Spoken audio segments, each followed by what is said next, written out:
the Thursday, January 5th, Forest Lake Area School Board meeting to order. Please rise for the Pledge of Allegiance. Pledge allegiance to the flag of the United States of America and to the republic for which it stands, one nation, under God, indivisible, with liberty and justice for all. Madam Clerk, will you please take a roll call? Yes. Member Christensen. Here. Member Corcoran. Here. Member Hagelin. Here. Member Peterson. Here. Member Rayfield. Here. Member Rebeline. Here. And Member Tyson. All here. At this time, I entertain a motion to approve tonight's agenda. Second. Motion and second. Any discussion?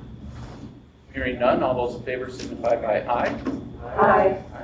Well, agenda is approved. I missed one. At this time, I would like to have our 3 new school board members rise for the ceremonial acceptance of oath of office.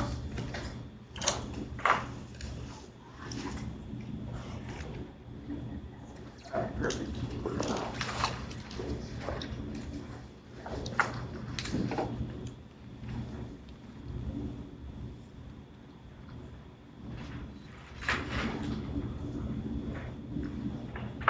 So it is an honor that you are elected to guide the education of our community's children. As you recite the oath of office, you assume a tremendous responsibility as a director of our school district with the duties empowered by the Minnesota legislature. This puts you and the other members of the school board in a position of both being morally and legally responsible for equitable, quality education of every student in the district. Carrying out this responsibility, you will be asked to fulfill the roles of vision, structure, accountability, and advocacy. In providing vision, the board, with extensive participation of the community, envisions the community's educational future and then formulates the goals, defines the outcomes, and sets the course for public schools. To achieve the vision, the board establishes a structure and creates an environment designed to ensure all students the opportunity to attain their maximum potential through a sound organizational framework. Because as a board, we must be accountable to the community. We must ensure a continuous assessment of student achievement and all conditions affecting the education of our children. As board members, we serve as education's key advocate on behalf of students and our community schools to advance the vision for our schools. Furthermore, we must strive to work together with the superintendent and the staff to lead the district toward fulfilling the vision we have created, fostering excellence for every student in the areas of academic skills and knowledge, citizenship, and personal development. So, having signed the acceptance of oath of office, I hereby publicly affirm my commitment to the oath of office. Repeat after me. I swear, state your name. Swear that I will support the Constitution of the United States and the state of Minnesota. Swear that I will support the Constitution of the United States and the state of Minnesota. And I will discharge faithfully the duties of the office of school board member. And that I will discharge faithfully the duties of the office of school board member Of Independent School District number 831 to the best of my judgment and ability. in the school district number 831 to the best of my judgment and ability. Thank you all and welcome to the board.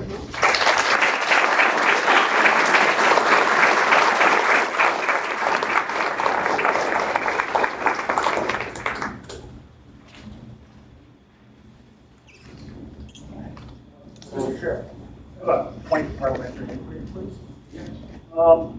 The board policy does not indicate our governing rules of order. We have 3 new members here this evening. Would you mind summarizing these rules of order? So typically we operate under Robert's Rules of Order, have for a long time. We take public input under green cards as we have customarily for many years. And here we are. In accordance with the rules of adoption for Robert's Rules of Order, I move that the rules contained in the current edition of Robert's Rules of Order be revised. Shall govern the board in all cases in which they are applicable and in which they are not inconsistent with existing board policy until an official policy on this matter is formally adopted. Second. Motion and second. Do we have any discussion? Chair already indicated to membership that we're expected to follow Robert's rules.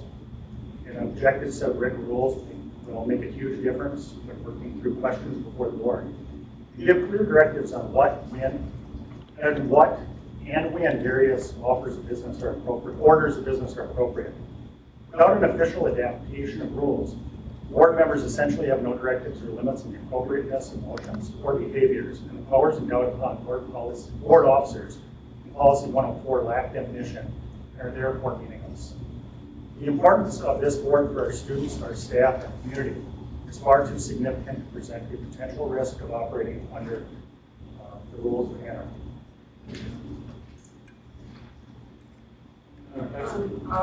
I've been on the board for 10 years, and I'm fully fine with continuing as it is with Robert's rules. I've been on other boards as well that use Robert's rules, so I would like to stick with Robert's rules. And I think that functions very well for many boards and has for many years. Yeah, I'm going to vote against this motion. I feel like we've operated very well as a board. We understand the rules, and for new members, it does take a little bit to kind of get up to speed. But one of the things that's very important for this board is transparency to the public. And so that if we have policy, even if it's a board policy, that needs to go through the policy committee so that people can see it, comment on it, and then it needs a first reading and a second reading. Do we have any further discussion? Hearing none, all those in favor of the motion signify by aye. Aye. Those opposed, nay. Nay. Motion fails. We'll move on with the election of school board officers. Mr. President, I nominate Member Eveline for President. You have the opportunity to nominate, but please let me continue speaking so that I may lay out the groundwork. So first, I will announce the position for which we will be nominating, and at that time, you will need to be recognized by the chair to nominate somebody. We will ask for nominations 3 times before we close nominations for that position. We will hold a vote for that position, and then we will move on to the next position. So at this time, I would open nominations for board chair. I nominate Member Eveline. Member Eveline, do you accept the nomination? I do. All right. Member Tyson? Member Chair, I nominate Member Peterson for the board chair for 2023. I will accept. Are there any further nominations? Are there any further nominations? Are there any further nominations? Nominations are closed. All right, at this time, we will signify by a raise of hands. Those who would like to vote for Member Eveline, raise your hand. Let the record reflect we had 2 votes for Member Eveline. Those who would like to vote for myself, raise your hand. Let the record reflect that we had 5 votes for myself.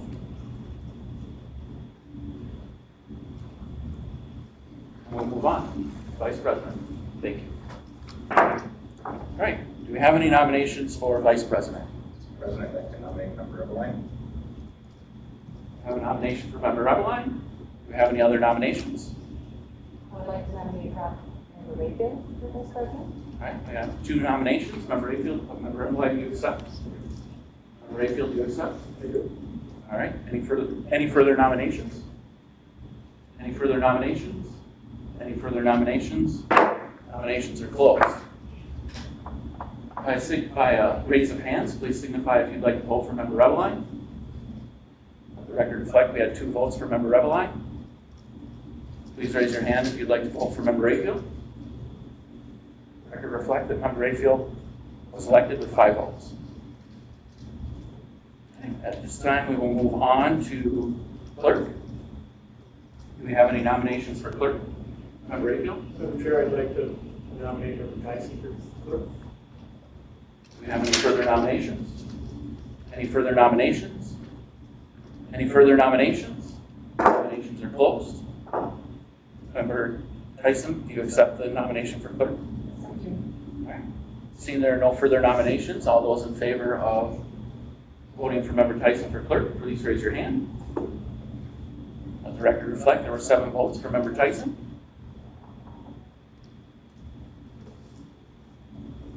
All right, at this time, we will open nominations for treasurer. Member Eveline. I'd like to nominate Member Corcoran. Member Eveline would nominate Member Corcoran. Member Corcoran, would you accept? I do, thank you. Are there any further nominations? Any further nominations? Any further nominations? Nominations are closed. Please raise your hand.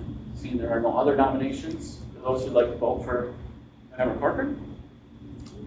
Let the record reflect Member Corcoran had 7 votes. All right.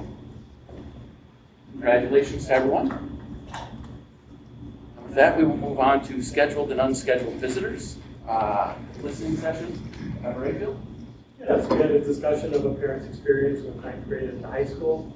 We had a discussion of teacher prep time and, how that would be adjusted if necessary. Discussion of school finance as always, and the discussion of our school capacity and some talk about some of our previous discussions about expanding. I do have one green card. Rich Elliott, would you like to address the board? PD Board. My name is Rich Elliott. I'm the president of the Forest Lake Education Association. And I wanted to take this opportunity to welcome Member Christensen, Member Gagnon, and Mr. Redline to the board.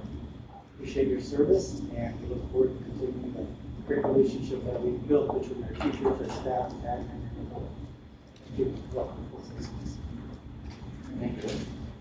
All right, with that, we will move on to student achievement. Student report, Forest Lake Area High School National Honor Society. Mr. Caldwell?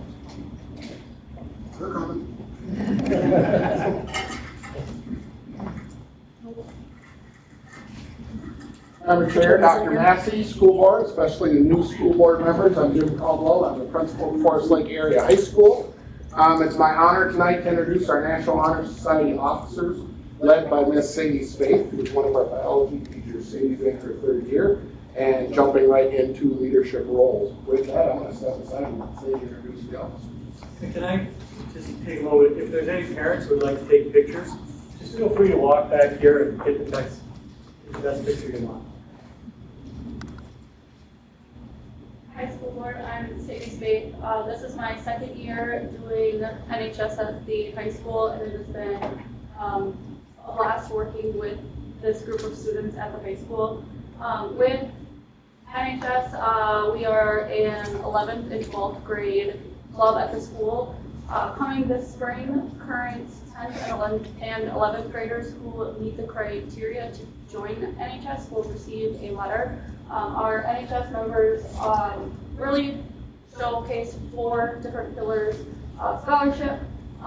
So juniors who have a 3.8 GPA or upcoming seniors who have a 3.5 GPA are invited to join, as well as individuals who show leadership, service, and character are asked to apply to join NHS in the spring. So currently we have 69 active members, and we are doing really great things in the community that my officers will share with you. Then Bromert will be the first officer to share some of the stuff that we've been doing. So I took on the homecoming fundraiser. We put it on for a teacher at high school, Marshall, whose son passed away from you. And we were kind of the behind the scenes, farming the money, changing the thermometers that we had, and then reporting them with grades. And by the end of it, or by the end of the week, we had donated $50,000 in gifts.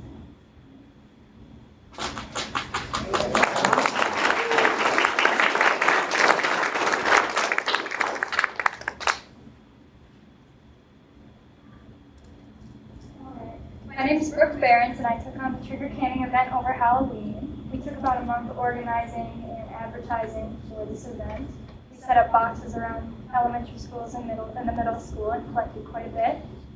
And then on Halloween night, all of us went out and we went door to door, just trick-or-treating for kids and non-perishable food items. And we collected about 2,098 pounds and donated them to Family Pathways.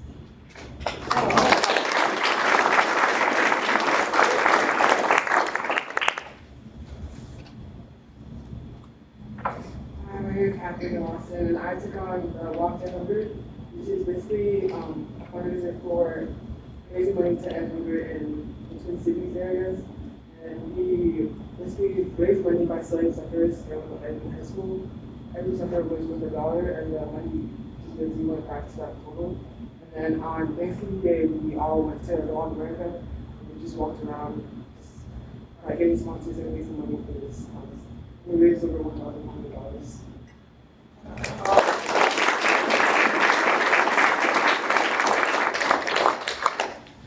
Good afternoon, my name is Mitchell Salzman. In addition to our large events, we also had many smaller events. We put on our tutoring at the high school and we organized that. I'm tutoring 3 kids for physics right now, which is a lot of fun. And then we also volunteered at the Hallbrook Arts Center. We do cards and candy canes and to give to the senior living home. And we also organized the Little Goblin event, which is one that we put on during Halloween for little kids and many more. Next, throughout all of the large events and smaller events, any of the proceeds that we raise go towards our Rangers Helping Rangers Fund, which is ran through the school, and that money goes toward AP class courses, CIS courses, sports fees, and classroom fees for any students that need financial assistance and need it. And finally, going forward in the future, our upcoming events, we're looking forward to organize our Mental Health Week, our Special Needs Dance, our Ranger Talent Show, which I'll be organizing a couple months from now, and our new event, our Prom Resale, which for the future, I guess.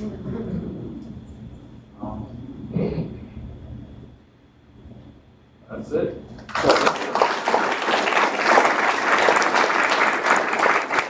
Something that you guys didn't touch on, how many hours of community service does each NHS member have? 50 for seniors and 40 for juniors, but there's a lot of kids that go above and beyond and do way more than that, especially with our officers here.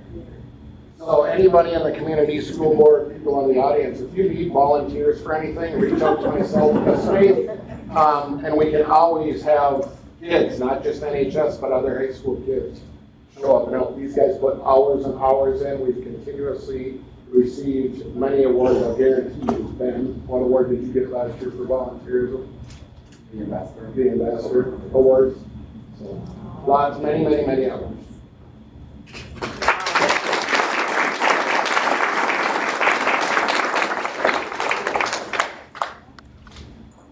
Questions, comments? Yeah. Could you talk a little bit about mental health week, what's involved with that and what it looks like? I know the leader isn't here today for that one, but what we did last year is our group went to the elementary school and we kind of put on a lesson for the elementary kids, and I think we read them a book and Yeah, I can touch on that too. This past year, Amanda Brett, one of the deans, received a TEFLA grant for Mental Health Week. So this year, NHS as well as Student Council will be organizing to go around to every elementary school during Mental Health Week, which is in May, I believe. So last year, we specifically just went to one elementary school, so we're hoping to broaden that throughout all of the school district this year. But Katie Capone, who runs that, I think she's sick today, so she couldn't touch on that. All right, thank you. So I just wanted to mention, that is just outstanding, the money you have raised, and I think there's nothing that makes you feel better about yourself than giving back to your community. And thank you so much for all the hours you put in. That's a lot on top of your academics and whatever extracurricular activities you have. So very impressive. Thank you for your work. I know NHS has been at events and functions helping out PTOs and PTAs for years, and you guys are really a blessing to all those events when you guys come in, because you're role models for the younger classmen, and you just do a great job. So thank you so much. Thank you. I was just going to ask, is there the amount of students in it this year more than the past, or is it kind of like a standard amount normally that are in NHS, or no? Does it vary every year? This is only my second year doing it, but I believe the numbers are down slightly, but we're still staying in that, like, As an absolute? yeah. We definitely had a COVID Well, effect. COVID, that's why I'm wondering if that And really it- impacted. It parallels the same effect that people are seeing with people that are applying for scholarships, applying for financial aid, applying to go to college. All of those numbers are coming down a little bit. They're starting to trend back up a little bit, and people are getting back into being out and about and joining clubs. Compared from last year, we've definitely been more of a voice around the school and been more involved with things than my first year previously, just due to things going on. Thank you. Yeah, I just know it is an amazing program, and the amount of time and effort that goes into it is probably a lot more hours than you even want to count, because you do a lot. And it is, you're the high achieving, you get the high achieving academics and athletics and different things that you're in that are trying to balance everything. I used to run the Forest Lake basketball tournament, and I always had Asians there helping me out. So thank you on behalf of the basketball program. That was great. Thank you. Well, I do want to thank you, and I don't want to put you on the spot here, but if there's a way that we could support you more, I would love to hear from you. You don't have to tell us now, you can reach out later. But if you have something you want to tell us now, feel free. So, Reveline? I'd like to recognize Ms. Faith as well for her commitment to this group. I've received some feedback from students that she's an excellent teacher, and her involvement in this program just solidifies that for me. Additionally, I'd like to thank all members of NHS for your time donating, time and energy. I remember my time in NHS, it was mainly a help, and I don't remember much else, so it's exciting to see that your memories will be much different. Comments, questions? All right, thank you very much.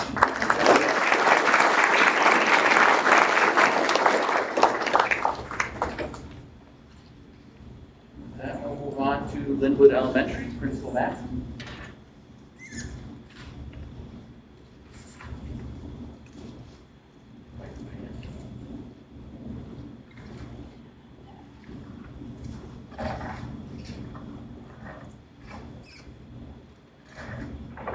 Good evening. Thank you so much to Dr. Massey and our school board members for inviting us tonight to come and share about the amazing things that are going on at Linwood. We, of course, brought all our friends so they could come and support us while we're here tonight. So I'm just going to tell all of you, I love to perform. So I think it's great that you're here. So now we have a whole bunch of new people that are going to hear about all the things at Linwood. So I have a couple teachers with me tonight, and I'll just briefly introduce them to you. This is Monica O'Rourke. She teaches 5th grade at Linwood, and she can tell you a little bit more about herself when she presents. This is Abby Hines. She teaches kindergarten, and this is Melanie Lorenz, our counselor. So, all righty, here we go.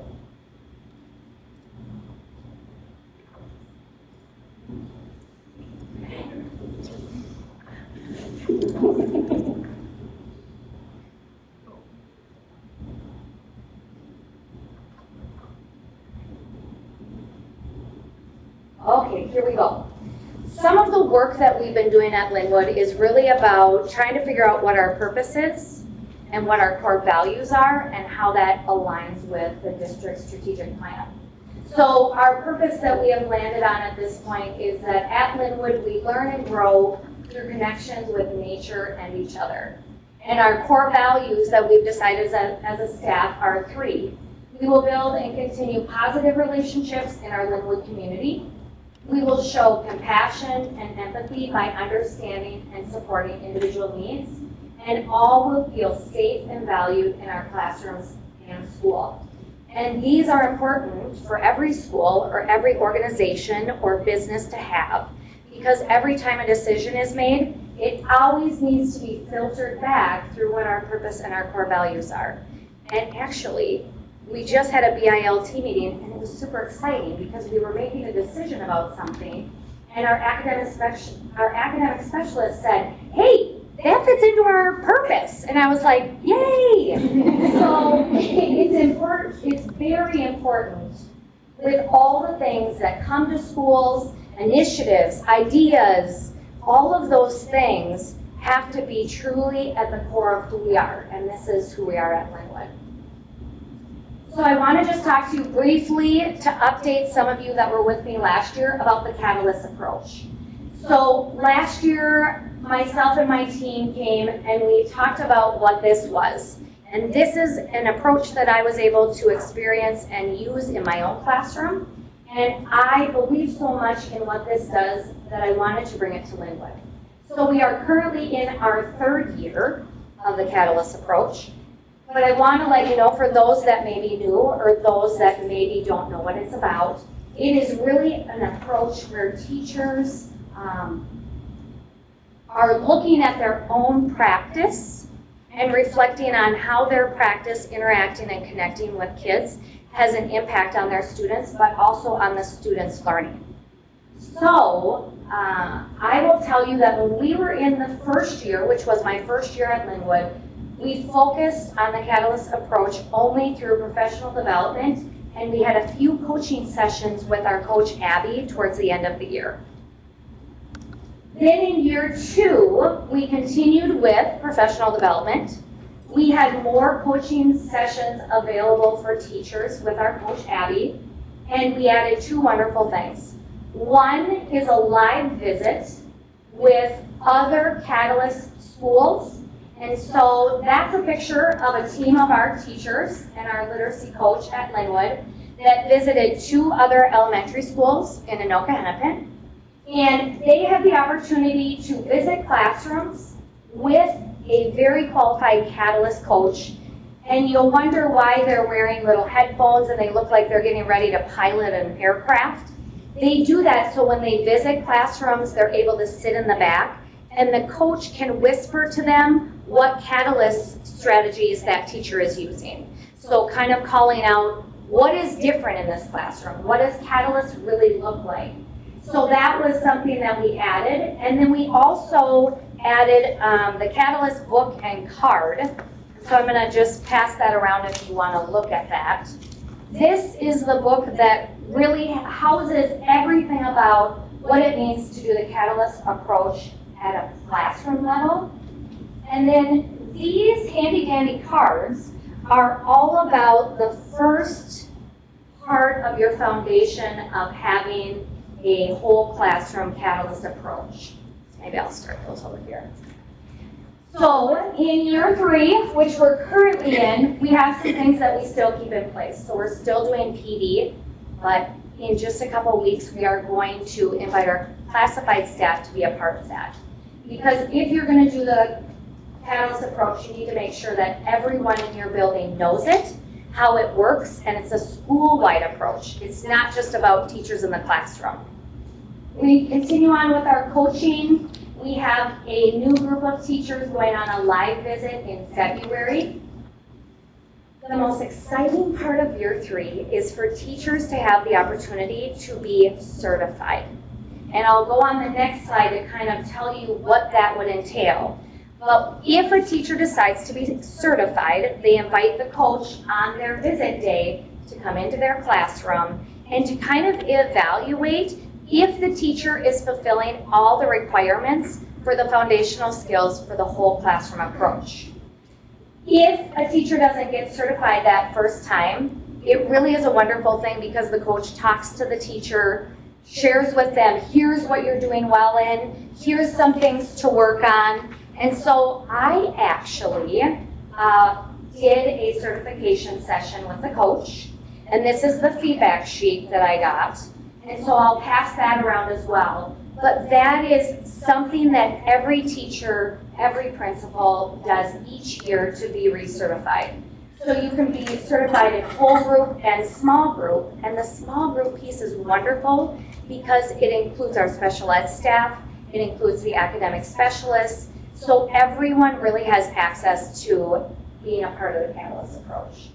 The other piece that we've worked on as a staff is we dug into hallway expectations school-wide last spring, and then we cemented what those look like at Linwood. And they actually have been going really great, and we've been making some huge improvements in our hallways. And the other piece is I teach a lesson in every classroom once a month. And the purpose of that is to give every teacher the time to go and observe colleagues. They can hear about a colleague that's doing Catalyst really well and go and observe that colleague while I'm in their classroom with their student. They can go and observe a colleague that maybe is doing Benchmark Advanced great, and they want to see how they do it differently. So that is some of the best professional development you can provide, that opportunity for teachers to be able to go and watch each other and learn from each other. So I'm really excited to just share with you a little bit. Now this is probably Greek to you, but to get certified, you have to have these foundational skills. The numbers behind them are the steps that it takes to do that skill. So for example, when you think about getting attention, there's certain things that we need to do as a teacher. And for me, when I was in the classroom, I'm really good at verbal clutter.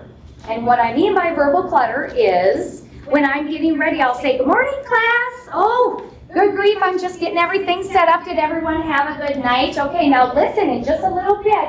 Oh, where did I put my copies? Okay, well, I'll find those later, and we're going to get started." So it's eliminating all of that. So you get set, you get all ready, you are quiet, and when you are set to begin your lesson, you step in a specific place in your classroom that the kids quickly figure out is your spot that you're looking for them to give you attention. Sometimes, if you need to, you might say, "School board," and then you wait. And when everyone's with you, you say, "Good morning, it's great to see you." And then you dive in. So there's all these pieces that really helps us as educators to get down to instruction and to get down to doing and making the best work of the students' time. Because we all know the Charlie Brown teacher, right? If I don't get rid of my verbal clutter, they will tune me out when the good stuff comes, right? So I'm excited to announce Mrs. O'Rourke, because she's going to share a little bit of a teacher's point of view around Catalyst. Good evening. I am Monica O'Rourke. This is my 24th year teaching in the Forest Lake School District. So I've been around a while, and I think that's what I think you might want to think about when I'm talking about how excited I am about Catalyst. I've kind of done a lot of things and cycled through a lot of things, and I feel like I've always had really good classroom management in my classroom. I haven't had a whole lot of problems, but I still feel like this professional development has just really stepped it up for me even more about classroom management, and not in a negative way. It really, as Gretchen said, it focuses on the role of the teacher. This is about what can I change to make us all more successful in here. This isn't about what you're going to do differently, although kids start to change some things based on the things we do. I think of the simple example that Gretchen gave where you just have everything ready for the day. And we always have tried to do that. But you think of all the tabs you need open in your computer, you think of all those things, and when you're ready, they just watch seamless transitions. And it makes you more calm for your students. And we all know how kids feed off of our body language, everything that we're going through. I love the part that it's really about preserving the positive and supportive relationships with students. That is my bread and butter, is my relationships with my students. They are my kids for the year that I have them. And anything I can do to help manage things that are going, maybe it's a challenge for them, I want to still maintain that really positive relationship. And so what Catalyst has really taught in our coaching is to really feel empathy for students. So if you're a kid who needs to have everything perfect in their desk before I shut it and move on to the next thing, rather than be frustrated because that kid might be the last one ready, I can be empathetic and think, I know how that is when I want things just so. I don't need someone looking at me like I'm wasting everybody's time. And so even for that very last kid, I can just smile and say thank you, and that we're ready to move on also. And another thing that was very eye-opening for me, even after the years of teaching I had, is little things like the way I approach a student who is struggling with a problem. I used to think, well, I'm going to look right at them, and I'm going to give them eye contact so they know that I hear them, I see them. that is sometimes actually really intimidating for a child, and I had never really thought about that. We kind of approached from the side, and we point at the work rather than looking at the student. Little things like that, and the great thing is, they could teach that to me at 8:30 in the morning, and I could try that at 9:15. It is professional development that I can turn around, and I have seen a difference already. It's amazing. I also think less disruption in time for those kids getting ready when they know when I'm standing, that I'm ready. It's amazing how quickly kids catch on to that, and I'm not waiting for kids. I'm not waiting, we're ready to go. More instruction, which everybody should be happy about. Then I also think about common language and practices across the building. We talk about when we get a new curriculum, part of the exciting thing is from kindergarten all the way to 6th grade, we're using the same language for a comprehension strategy, whatnot. It's the same thing with Catalyst. We all have our spot. When my students go to music, there's a spot that the teacher stands in, and they know that's what that means, is that I'm just ready, and they know that all of the teachers in the building are really fully supporting those positive relationships. And finally, I just want to thank the district for the opportunity for the extra things besides just getting the book and being taught how to do it, that someone comes in my room every few months and she will just watch me for 15 minutes and she'll say, these things were great. Have you thought about this? It doesn't feel punitive. It doesn't feel judgmental. She's really supportive.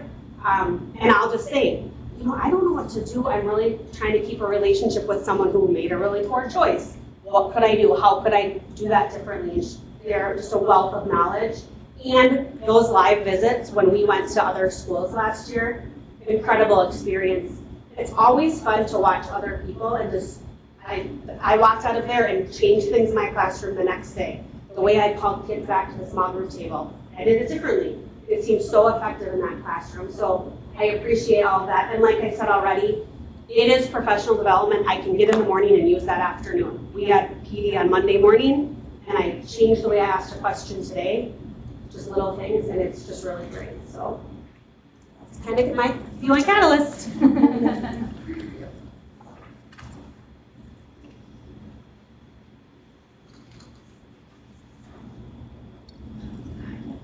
It just went, oh, here we go. All right. I just want to make sure I didn't see it. Oh, okay. Thank you. All right. See, like, I'm sitting right here, what should tell you? Yeah, right. So one of the things that I really reflected on this summer is with Dr. Massey as leaders in this district, we have a rubric that we look at and we work on to help us be the best that we can be for our staff, our families, and our students. And one of the pieces that stuck out to me this summer was the idea of student voice. And what does that look like at Linwood? So at a previous school that I worked at, we had something called ambassadors. And it was part of an IB program, and the older students were in an ambassador group, and they had a specific reason for something they were doing. And I thought, I wonder if we could do something like that at Linwood. So I got together with my counselor, talked to a couple teachers, got together with our behavior intervention specialist, and we came up with the Lion Forest Rangers. So we have 4 different groups. We have the School Forest Rangers, the Kindness Rangers, the Influence Rangers, and the Lion Rangers. And I'm really excited to have Miss Melanie come up and tell us more about it. So I went into all 3 of our 6th grade classrooms, and then I also went into our 5th grade classrooms to present these 4 groups to our students. And the best part about it is we just kind of said, you're not forced to choose a group, but you may fill out an application if you are interested in one of them. So our School Forest Rangers, those students are working on focusing on the school forest. So they come up with ideas on how we can better support our school forest, maybe ideas that we could present to our school forest committee outside of school, and then they work with one of our parents to do so. So with all of these groups, we actually meet twice a month, so we just met today. And then our Kindness Rangers, that's the group that I lead. So we focus on kindness, spreading kindness throughout our school community. We focus on our school culture. So in my group, we have 4 different groups working on different projects. We have some students working on a new student video for families and students. And we have another group who is working on our birthday celebrations. So we just send a little birthday card and then a pencil or a sticker to all of our students a couple weeks before their birthdays. Another one of our groups is spreading kindness through a message board. So they're writing kind messages on a message board. And our 4th group is our appreciation. So like a couple weeks ago was Custodian Appreciation Day. So they made the custodians a little card and just said, we appreciate you, thank you for all you do. So then we also did one for Substitute Teacher Day. And so we just kind of look for that. So small projects there. Our Influence Rangers, those students are working on mentorships. So those groups meet with younger students, whether it's reading, play a game with them, just kind of hanging out with some students who need a little extra mentoring. And then our Lion Rangers, those students are supporting our PBIS work. So they were working on some bus safety, so they were kind of doing a bus patrol. They also pick up our pride tickets every week. They help out in our cafeteria. So they kind of help out around our building wherever extra support is needed. And yeah, so it's all based on volunteer, what they would like to do. And then during our meetings too, we always have open forum of like, does anybody have any other ideas? Or like, what would you like to do? Or how can we better our community? So it's just fun to see how they'll come up with the craziest ideas. And I'm like, okay, let's see if we can do that. And we may not be able to do everything, but we try our best to help them have a voice in our community. So I think it's fun too, because the students who didn't apply, they're like, whoa, like they're doing some really cool things. And so maybe next year they might apply as a 6th grader, or also that we can showcase our new 5th graders in what we're doing. So it's just something fun where we can have our younger or our older students step up in our lead in our community. So this kind of leads really well into the school forest. So for those of you that may not know me, I love our school forest.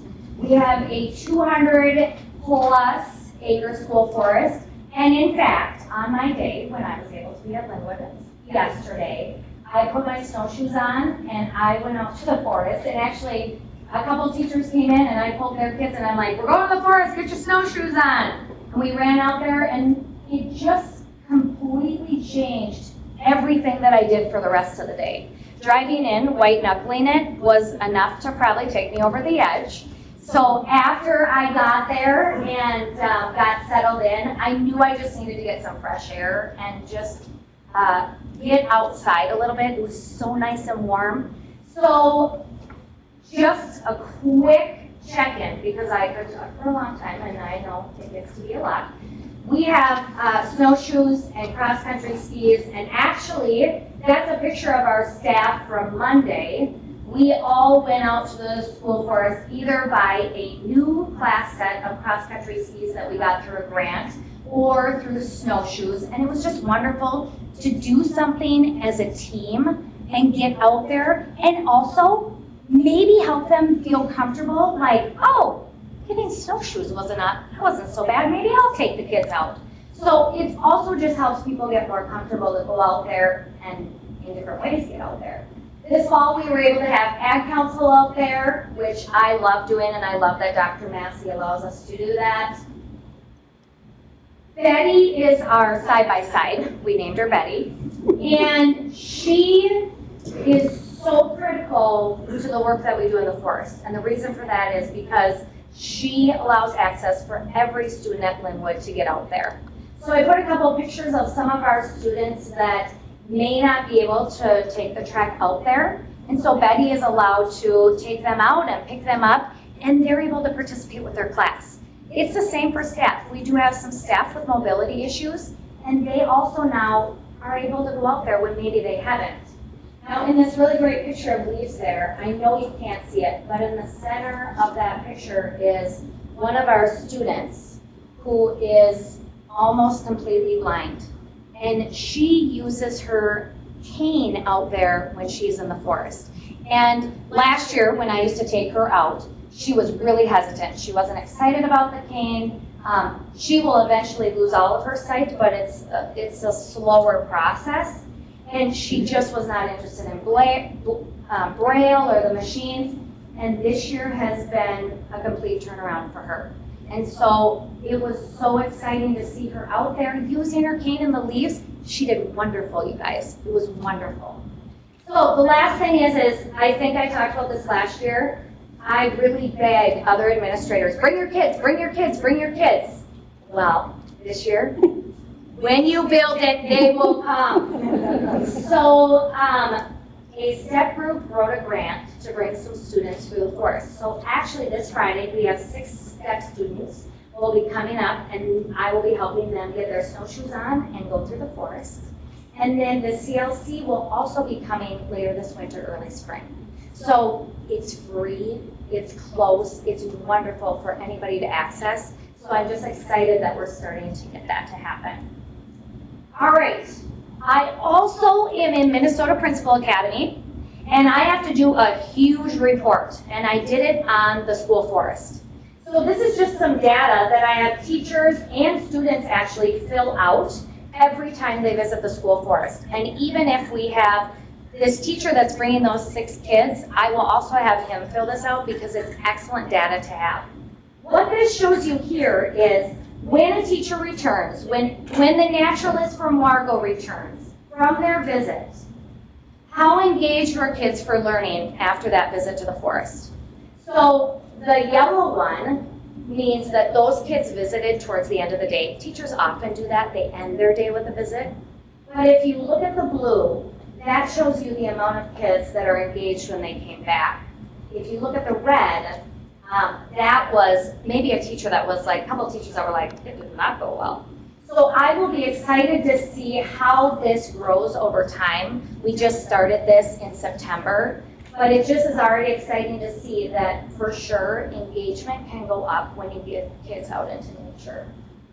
This is another one to show you that 1/3 of every trip, we need Betty out there. So it just shows the importance of why we need her and the importance of having access for all students. All right, 2 things that I want to end with, and in my opinion, these are the ones I would say I'm most passionate about. We have data meetings, actually at every elementary in Forest Lake schools, and I just want to talk briefly about how we do data meetings at Linwood. You might be wondering what are data meetings. They are when grade level teachers get together and they meet and talk about how their kids are doing. It's also a time to look at every single kid in their class and how they are making progress. Every child's name will be seen in that process when they get together to meet. This process has done a lot for teachers, and I don't want to steal Abby's thunder, so I don't want to go too far into that. But I just want to walk you through what the data meeting cycle looks like. When I'm working with 5th grade, for example, they come in, we look at FAST data sometimes, they think about what's going on in their classroom, and then we look at the state standards. And we think about the high priority standards and what 5th graders really need to have to move on to 6th grade and be ready for 6th grade. So we usually choose a standard that we're going to focus on. We write a goal around that standard. What are we going to accomplish? What are we going to make sure students do and learn? Then we have a pre-assessment. Sometimes we can pull it from the new literacy curriculum. Sometimes teachers create it. Sometimes teachers find it in other ways. But we have to have that pre-assessment on that standard so we know where kids are at that current time. Then after they have the data of where students are, they look at that data and they group students with the different teachers in that grade level, including our academic specialists. And we spend a lot of time in data meetings talking about what are we going to teach to get students to show progress in their knowledge of that state standard. And there's lots of ideas that come around. Our literacy coach, when we have math, is there. Sometimes Katie Gross has popped in with math. So it's about bringing every expert to the table that you can get so that you have lots of ideas. Then as we're doing the grouping and we're teaching, The teachers are giving common formative assessments to do check-in. Where are those kids? We can't wait till MCAs. We can't wait till FAST. We have to know on a more regular basis, what are our students learning? And if they aren't learning, then we have to change what we're doing. So creating rubrics, a lot of our teachers are getting better at creating rubrics to go with that common formative assessment, which is so powerful. And our 4th grade group, and maybe 5th grade, I don't remember, but we looked at test specs. And we realized that when you look at test specs from MDE, they almost write the rubric for you. They'll tell you exactly for every standard at that grade level, what does it look like if a kid doesn't meet it? What can they do? What does it look like if they can partially meet it? What skills should they be doing? What does it look like if they meet and extend? It's extremely helpful for teachers. And the best part about the test specs is you can always look at the grade level before and the grade level after, so you know what's coming and what's expected. Also, one thing that one of our grade levels has started this year is graphing their progress with students.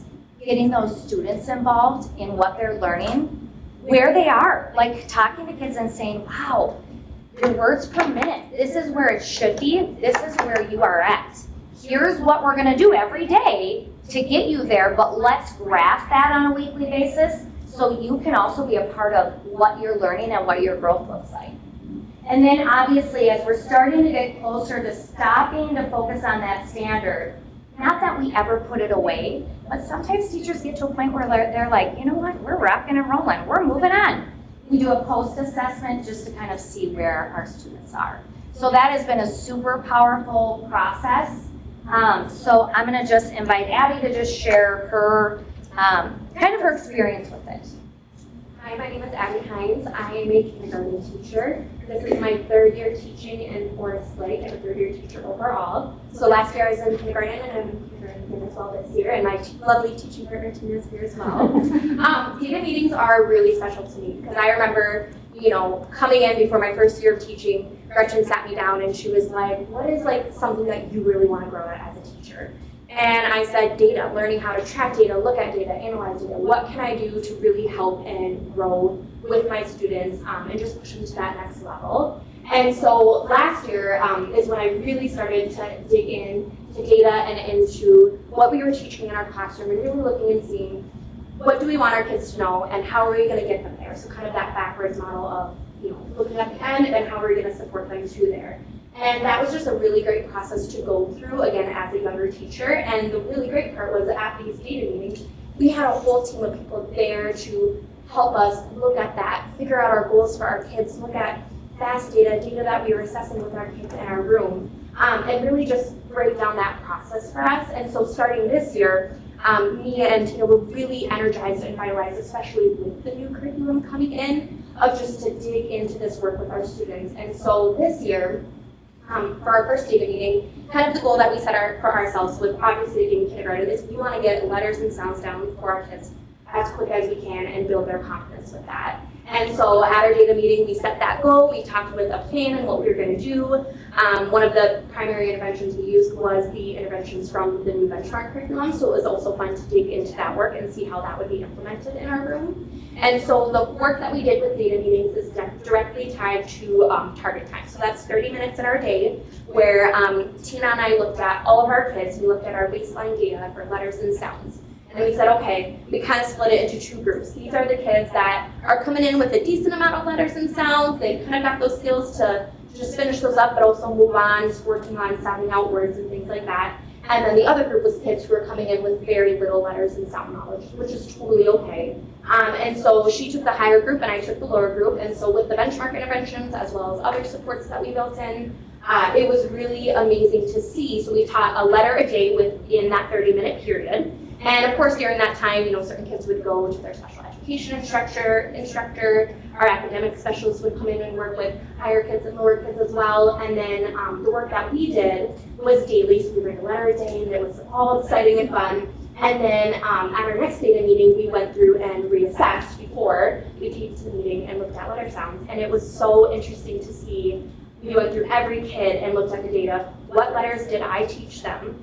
And what letters did they now have to memory to commit by the time we got to our second data meeting. And I think it was so cool because I think by that time we had taught maybe 12, and almost all of the kids had made significant growth, maybe only missing 2 or 3 at a time. And it was so funny because we were laughing at the meeting because for some reason the letter N, all of the kids, even though I taught it, somehow the letter N just really was not strong for them. And so then again, what that showed me, okay, I gotta go back to N. Maybe like the firefighters that came that day and we weren't super focused, like who knows, right? But it's just having that time to sit down with a team of support staff to dig into that data was so special and so important to us.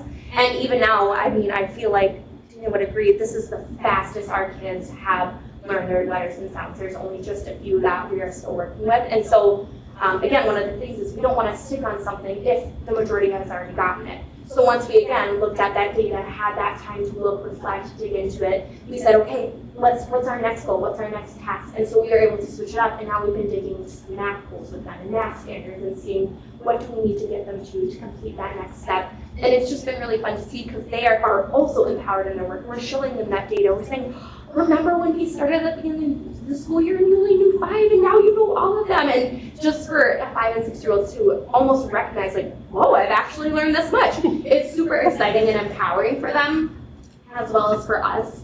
And so data meetings are something that it's hard work, it's rigorous work that you have to dig into. You have to know what your kids need to learn and where you want to take them. But it's been so empowering for me just as a new educator to have that support and that guidance and the time to dig into it, to know I'm bettering me and my students through the work. So it's just been a really wonderful experience. All right, so I'm just gonna wrap it up with one new thing. So I'm sure Dr. Massey could tell you, I am a person that just has loads of ideas. And I will sit down and I'm sure he sits across the table from me and he's wonderful. Like I will just lay all these ideas out and he's like, yeah, so let's try to think about like, what are our priorities for like this year, right? I mean, you know, and he's right. Because sometimes you need someone to kind of pull you down and say, what's the next logical step? What would it be? And we're not going to forget about all those ideas, but we have to think about, let's just take the next step because we don't want to overwhelm everybody else. And we want to make sure we're doing the best work. So the best work that I could think of is this idea of these half-day planning sessions were born out of some of my previous experiences in other districts. And I kind of took like pieces and combinations, and then this fall, JP and Katie Lorenz set up a literacy consultant that came in and was able to teach a lesson in front of a group of literacy coaches and administrators. And then after teaching the lesson, we went into a room and talked about the lesson. Like, what did we notice that teacher, that consultant did? Why did she do it this way? When I'm looking in the manual, wait, you missed this. Like, very powerful work. And so right away I was like, that's where we need to go.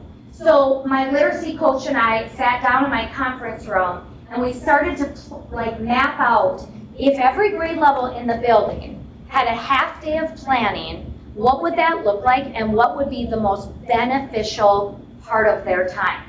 So, and I was talking to Monica today and she said it's so great. She said they're a gift of time because in schools we have that short 45, 50 minutes in the morning where we can have a planning meeting or have a data meeting, or it's so short. And in these half-day planning days, you have uninterrupted chunks of time where a team can sit down with the literacy coach and really dig into curriculum and figure out, how are we teaching this? Why are we teaching this way? Is this how it works? And it really complements and extends the work we're doing in data meetings. So I just kind of put some thoughts up there about what that looked like.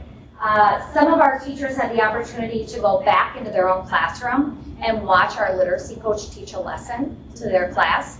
Then we went back to the planning room and just talked about when you're looking at a new curriculum like Benchmark, what's missing? Why did you do it this way? How come you wrote the learning target like that? What standard did that meet?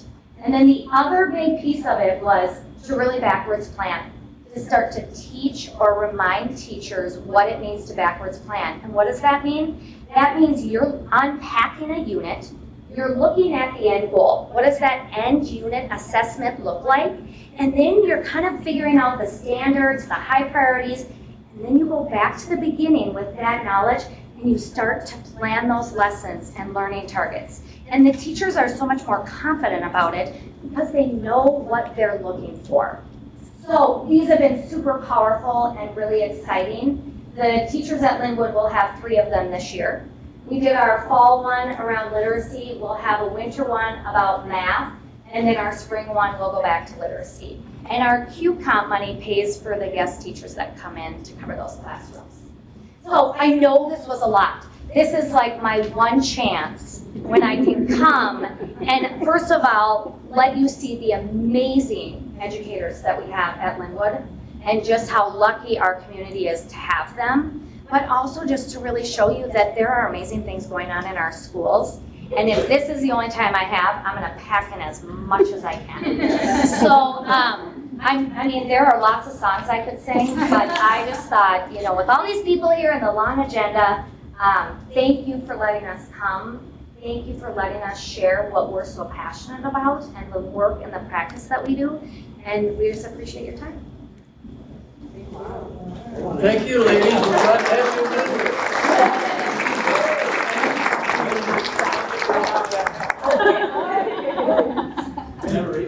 Yeah, I just had a couple of things. One, I want to say how much I appreciate that not only are you working on culture and how to interact with the kids in a really positive way, but you're tying that with the data that really looks at whether academically the kids are doing well. And having both of those things to be such a strong emphasis is just so critical, and I really appreciate that. The question I had is that, so you're kind of, it looks like you're really building up the strong culture of your school, which is fantastic. How do you help kids that are moving into the district? You know, let's say a kid comes in 4th grade and all of a sudden, you know, everybody's like getting excited to do this or that. How do you help them adjust to that kind of that culture? That'd be me. That's part of our Kindness Rangers too. We partner them with a mentor of one of our Kindness Rangers and to help make them feel comfortable. If it doesn't work out in the schedules where my Kindness Rangers can help out, usually I'll partner them with a student in the classroom who I know very well, who is a little bit more outgoing and will kind of show them the ropes. And then I check in with the student periodically, and if they are not fitting in, usually, just like a couple months ago, we had a student, and I asked that student, why don't you invite 2 friends to lunch? And then you guys can come to my office, and we can all have lunch together. So then they invited 2 students, and then we all sat in my office and had lunch, and now they hang out at recess. I would add, all of our classrooms do morning meeting every day. Yep. Huge community building, and then she'll love it, the school forest. I try to go every 2 weeks with my class. That, even if we're just playing for part of it, I mean, I generally in 5th grade, I'm trying to get some academics out there too. They don't always realize it's academics, but that is a huge community builder when they are out there in the forest together, walking. I mean, I think about us as a staff on Monday, and like someone fell snowshoeing, and we all laugh, and then someone helps that person up. That's exactly what kids do. It's exactly what they do in the forest. So I think that's also a huge, and something that most kids don't have wherever they came from. So that's a new thing when they're in Linwood. All right, thank you. I really appreciate the work. I'm excited and disappointed to hear about Betty. It would have been a phenomenal resource for us. I mean, we worked very hard to see that, and now that's come to fruition. I'm excited about it, but disappointed at the same time. Yeah. So, one of the topics you talked about data that really got me going. I love to do one-on-one about that. I have a lot of questions, but I fear it would take up several hours. So I won't get into that now. But I will mention you forgot to invite us as a board to meet in the school. I think that would be an excellent change of pace. Dale and I have tried. Get out there before she needs a scheduler. Yeah. Let's try again. You can't wait. I just have a question. What is your biggest reward with the Catalyst program? I know we talked last time that it's really steeped in a lot of great research and everything, but do you see, what is your main reward with that? I just think it's really making me reflect on my practice as a teacher. I certainly don't think I have it all, but I have been teaching a long time. And so things that have always worked for me, you just do what works for you. And that whole empathy of like, when you're in a PD session as teachers, would you like to necessarily be called out because you were the one that was talking when the presenter was ready? No. We as teachers sometimes do that without realizing we're doing it. So I think it really just makes you reflect on your own practice. And like I said, we talked a lot on Monday in our PD about connection versus disconnection with students. And like I said, my relationships are the core of who I am as a teacher. And I don't want to break that because you weren't ready on time. Or like I said, as I get to know you, you just need things neat in your desk, or your desk is a mess and it's going to take you 30 seconds longer than everybody else. We can wait for you. That's okay, because that's what we do when we're a team and we work together. So I would just say it really makes me reflect on what does it feel like to be a student in my room? And I read that quote in the beginning of the book, the framework book, that a dysregulated adult can't regulate a child. Mm-hmm. And that was just like, wow, that is really very, very true. Even just trying to get your papers together, you're not regulated because you are panicked for a moment. Yeah. So. Well, I think the data meetings are awesome. We can't work in silos, and it just makes my heart sing that on behalf of our students, you guys are all like interfacing and networking, and you, Miss Kindergarten, are just on fire. So,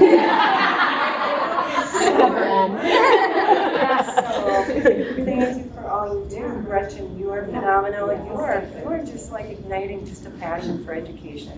Thank you. Yeah, thank you.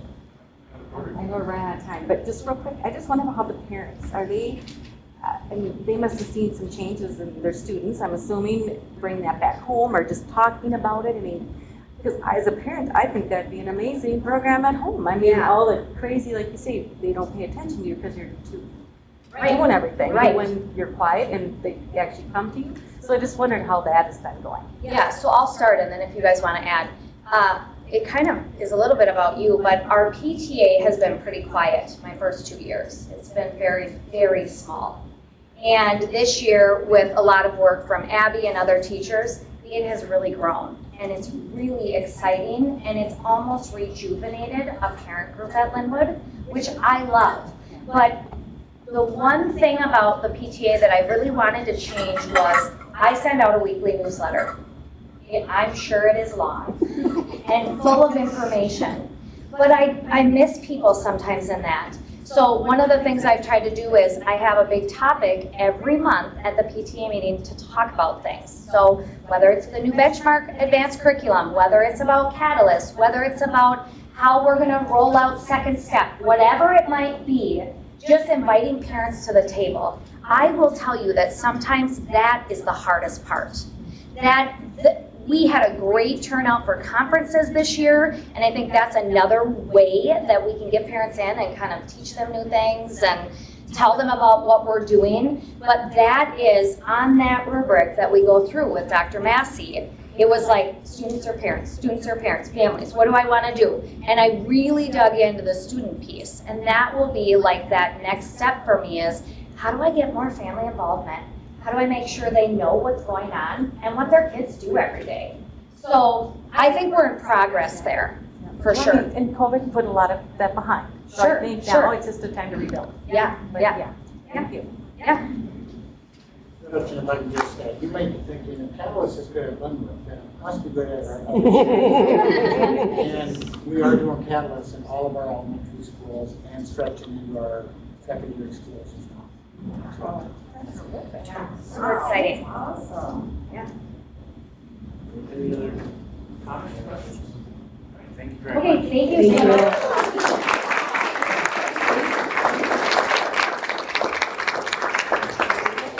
Remember, there's no place like Linwood.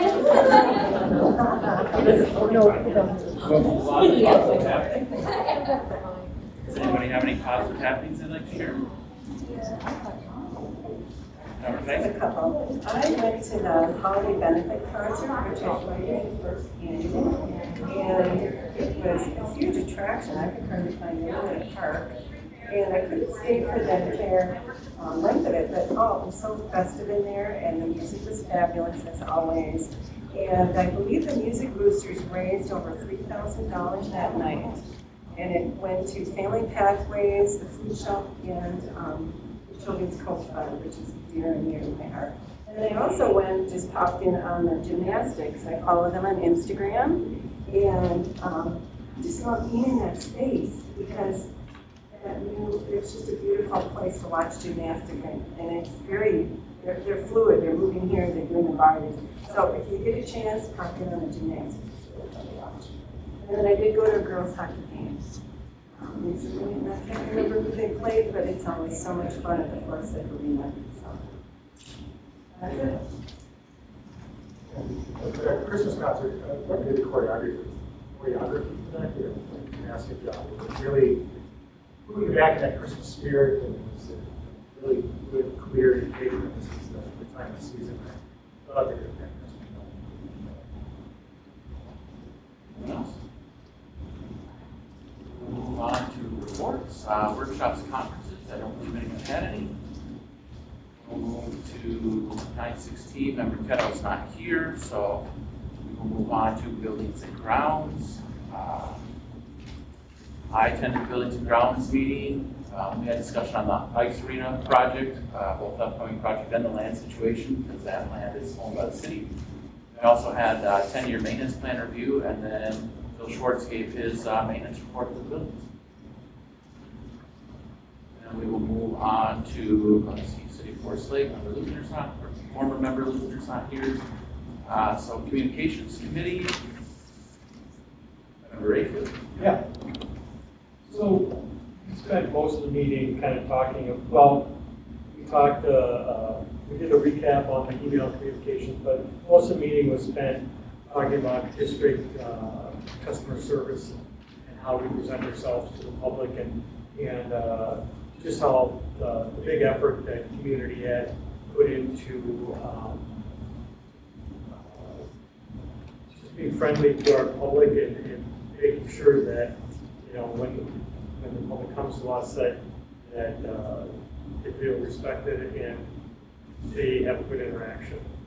And yeah.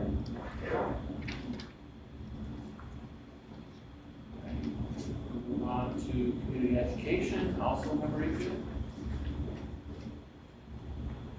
Well, I do not have one. Usually member Ketto reports on these. Yeah.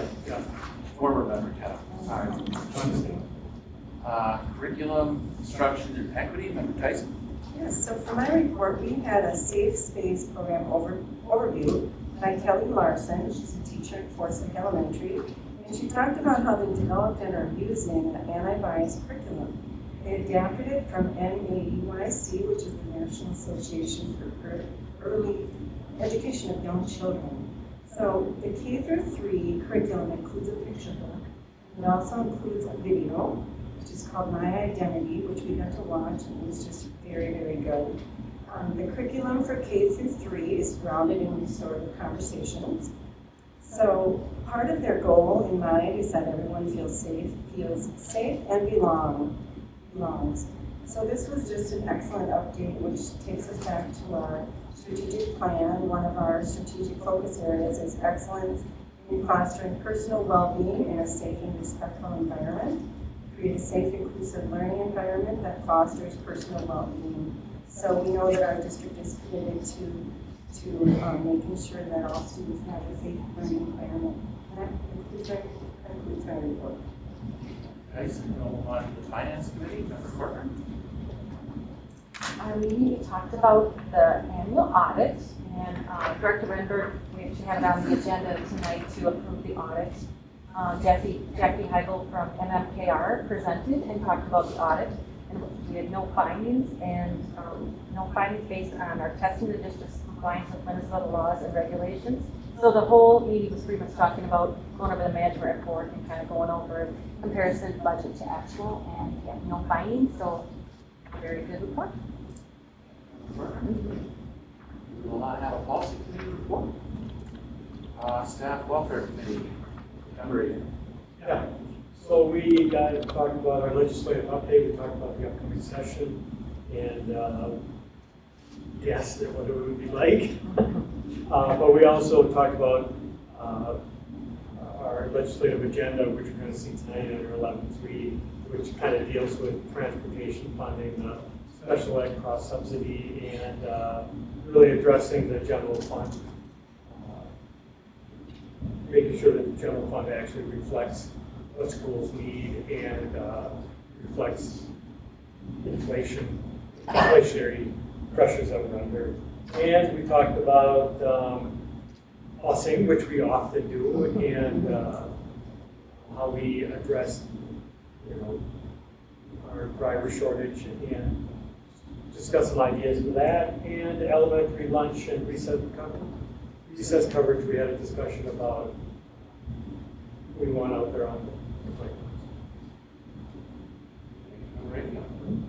We'll move on to the superintendent report. Dr. Massey. Mr. Chair, I will be brief, but we've got a bit of agenda ahead of us. First of all, I'd like to recognize Gretchen Massey's work.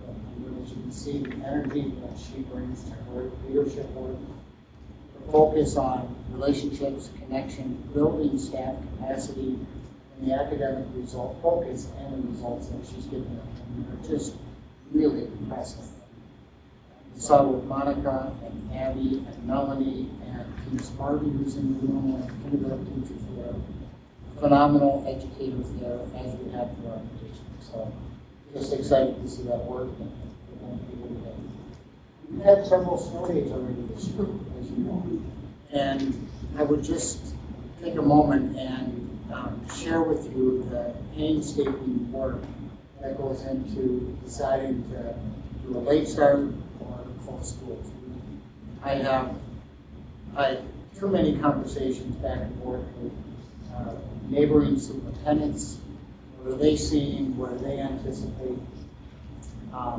Not that we want to do things together, because our community is different than other communities. Like one superintendent may see Chisago and North Ranch, Stillwater, Mountview, they're different communities. But that conversation is extremely helpful. Conversations with City Works, if I can get a hold of law enforcement out there patrolling and seeing what they're seeing out there, that work continues until 11 o'clock, sometimes midnight the night before. We're back at it at 3 a.m. trying to figure out road conditions. John Gray and his team are driving roads, all trying to make the right decision. It is a decision where you're not going to make everybody happy, but student safety obviously drives that decision. At the same time, maximizing time in school. So anyway, it's been a rough winter so far. We all know that. We're living through it. But hopefully we're into a phase with little snow and little impact on the schools. Staff have been gracious. The community's been gracious as we make those decisions. As Member Rayfield indicated, we continue to not only talk about but work on transportation challenges. We're in a far better place today than we were earlier in the year. We have 2 drivers in training. That's great news. I wish we had 12. We have 2. That's better than 0. We've canceled anywhere between 1 and 0 routes a day. So far better than where we were before. We are wrapping up our study on ways in which we can be even more efficient with our transportation, things that we may be able to implement as we move forward into the next year and moving forward, things that are difficult to implement in the street. So I'll share those out in the coming weeks as those pieces come together. We are now entering our administrative season for the beginning work of budget preparation for the 24 budget year, believe it or not.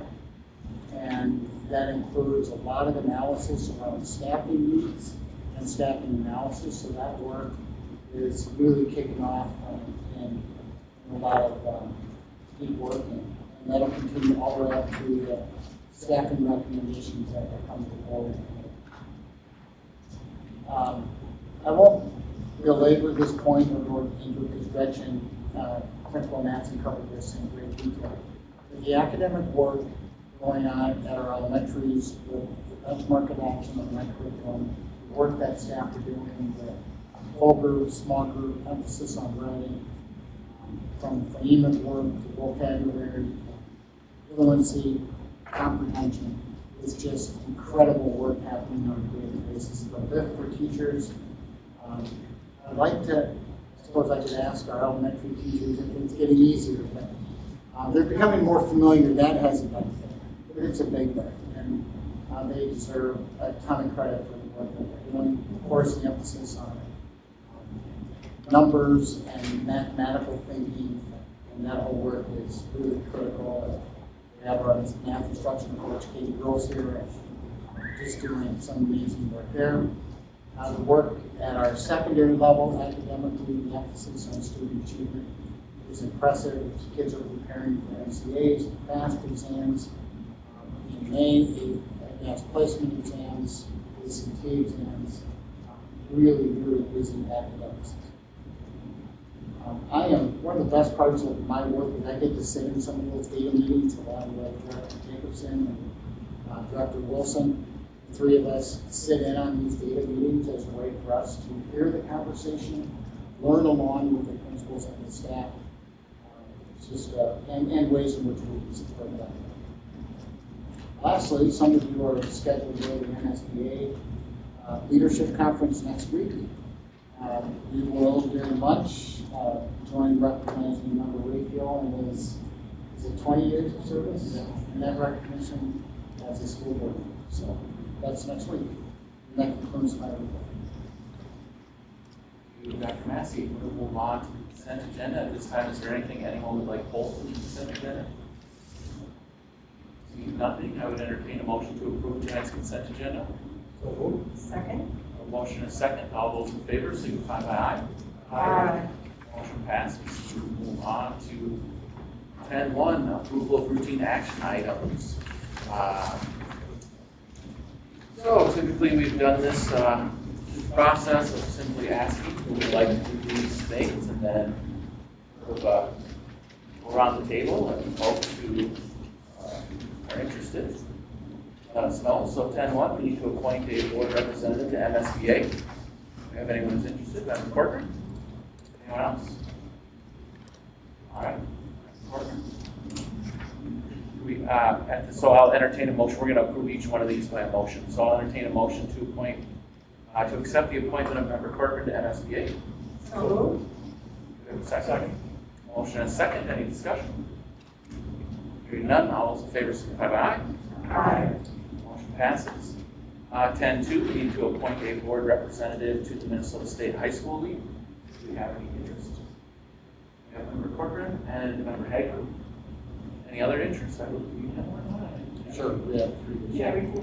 So I would entertain a motion to accept the appointment of Member Corcoran and Member Hagelin. Second. Motion and second. Any discussion? Hearing none. All those in favor signify by aye. Aye. Motion passes. We will move to appoint board representative to Schools for Equity and Education, C. Right, we have Member Tyson. Any other interest? I mean, I'm interested, but I would encourage new members to go. SEE is a great organization. They bring people in, discuss the legislation and the funding. Yeah, it's an advocacy group around school funding. School funding. They've got their January meeting coming up on the 20th. You can do it virtual or drop to Roseville. All right, any other interest? Seeing none, I'll entertain a motion to accept the appointment of Member Corcoran and Member Tyson. So moved. We have a motion and a second. All those in favor, discussion? Hearing none, all those in favor signify by saying aye. Aye. 10.4, appoint a board liaison to the City of Forest Lake. Member Christensen? All right, any other interest? Hearing none, I would entertain a motion to accept the board liaison to the City of Forest Lake as Member Christensen. So moved. Second. Take your pick or Any discussion? Hearing none. All those in favor signify by aye. Aye. Motion passes. 10-5, we appoint a board representative to Special Education Advisory Council. Do you have any interest? Member Eveline? Member Tyson? Do you have any other interest? Seeing none, I would entertain a motion to accept those appointments. Second. A motion and a second. Any discussion? Hearing none. All those in favor signify by saying aye. Aye. Alright, we'll move to 10-6, appoint board representative to Community Education Advisory Council. Do you have any interest? Member Rayfield? I'm interested. Anyone else? Member Christensen? All right, I would entertain a motion to accept those two appointments. Second. Motion and a second. Any discussion? Hearing none. All those in favor signify by aye. Aye. Are you able to keep up? I'm glad. Perfect. I'm ready. I know we're moving, so I want to make sure. All right, at 10-7, appoint board representative to the Agriculture Education Advisory Board. This is one I would entertain myself. Member Hagman? Anyone? Anyone else? All right, at this time I would accept the motion and a second. Any discussion? That's. And then Member Hagman. Okay. Yep. Very good. Hearing any further discussion? Hearing none, all those in favor signify by aye. Aye. Motion passes. 10-8, appoint a board representative to EMS HC Advisory Board. Have any interest? EC stands for Healthcare Careers. EMS. I think they do a couple meetings a year, right? Can we meet And that's in the morning. in the morning? You know what, I'll take it. Anyone else? No? Well, this time I'd entertain a motion to accept that appointment. Second. Motion and a second. All those discussion? Hearing none. All those in favor signify by aye.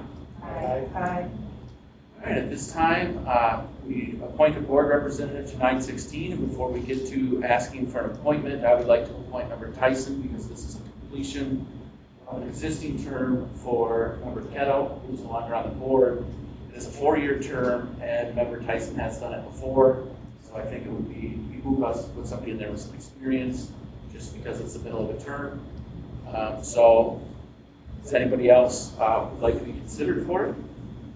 Reveline, it is only a one-person appointment. So I would like to stick to my appointment, but we have a motion to accept the appointment of Member Tyson. Motion, second. We have discussion.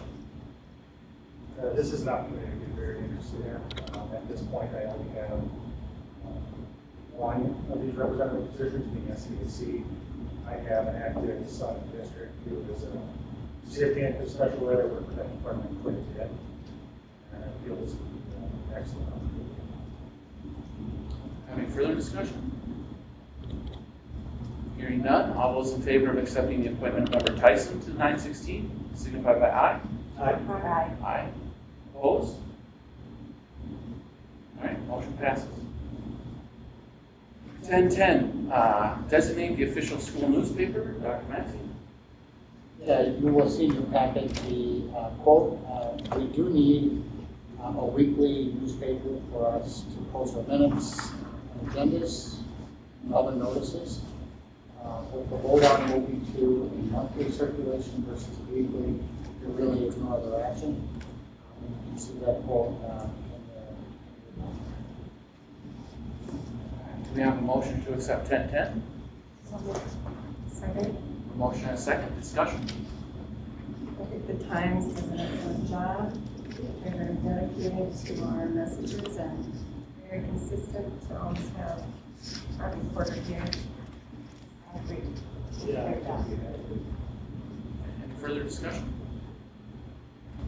Hearing none, all those in favor of accepting 10-10, signify by aye. Oh, sorry. We did take a motion. Yeah, we did. For discussion. All right. 10-11, set school board salaries. At this time, I would accept a motion, and I'll be happy to make the motion. That's a draw some contention to align with the staff salaries and accept make a motion for a 2% increase in board salaries. And I would accept the second. Mr. President, Yes. I move to amend the motion by striking out the words in Board Policy 103A, paragraph 4. Board members are currently paid $426.56 per month, plus the president will receive the additional annual stipend of $400 per year. The vice president will receive an additional annual stipend of $200 per year, and the clerk and treasurer will receive an additional annual stipend of $200 per year. And insert the words, board members shall be paid $75 per attended board meeting. Did we have a second? We don't have a second, I was just gonna say that. So the amendment's out of order until we have a second. So do we have a second? We have a second. Do we reread? And do we need a reread of the amendment? I don't. What was it? Yeah. I'm sorry. Can you repeat it? So I move to amend the motion by striking out the words in Board Policy 103, paragraph 4. Board members are currently paid $426.56 per month, plus the president will receive an additional annual stipend of $400 per year. The vice president will receive an additional annual stipend of $200 per year, and the clerk and treasurer will receive an additional annual stipend of $200 per year. And insert the words, board members shall be paid $75 per attended school board meeting. Can I do that?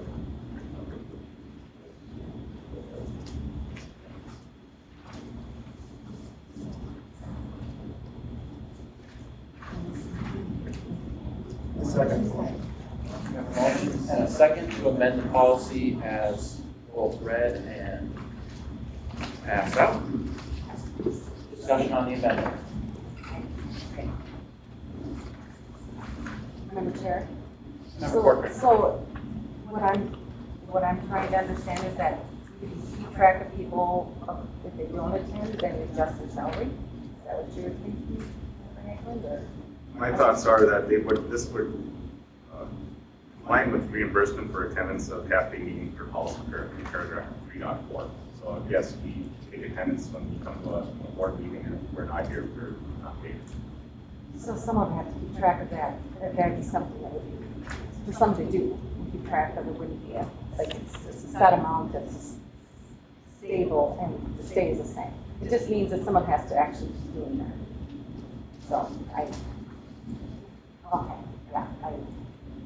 just know how overworked everybody is, and that's just something else that they have to keep track for us. Right. And payroll. And payroll, and HR. So, Member Tyson? I just want to add that we've done a lot of research, and every year when we go to approve this, we look at what other districts surrounding us are doing and in Metro. I think it's pretty standard to pay X amount per month. We've always been at the low end, and we've looked at other districts that surround us. So we've tried to do the 2% just to kind of catch up a little bit. So instead of doing a large amount at once. So I feel that the monthly amount makes sense to me. If you're not in a meeting because you got sick, does not mean that you didn't engage with your board packet, you didn't talk with the superintendent, you didn't make phone calls, you didn't go to your other meetings that month as your liaison, you didn't attend your other commitments, such as C meetings or whatever. So there's a lot that goes into it versus just showing up here. Does that make sense at all? So that's just my feeling. Member Emeline was first on the member. Yeah, I mean, we're keeping track of the spirit that's already done, but it's just a matter of figuring out what to do. We just approve the board bills, we go through a few hundred of those every month, if not more. So I can have an additional third. I also did the analysis, I looked at 916 districts, and if we compare us to that group, we're actually paying slightly more than what the average is. So it is in line. And, another thing I'd like to add is that some districts do reimburse board members in this manner, so there is precedent. Some local districts do. Want to say it's Cambridge or Sandy, but I could be wrong on that. I'd have to go back to the data. I did do an extensive analysis on this myself in the past month to determine what was appropriate. I think the bottom line here is, though, I don't believe any of us are here for the paycheck we receive. And this amendment really does. Yeah, I have just clarification, so, $75 is for this meeting, what about, if there's two, are both meetings covered and our other meetings covered? So if I go to the Community Ed Advisory Council, is that covered? When you say a meeting?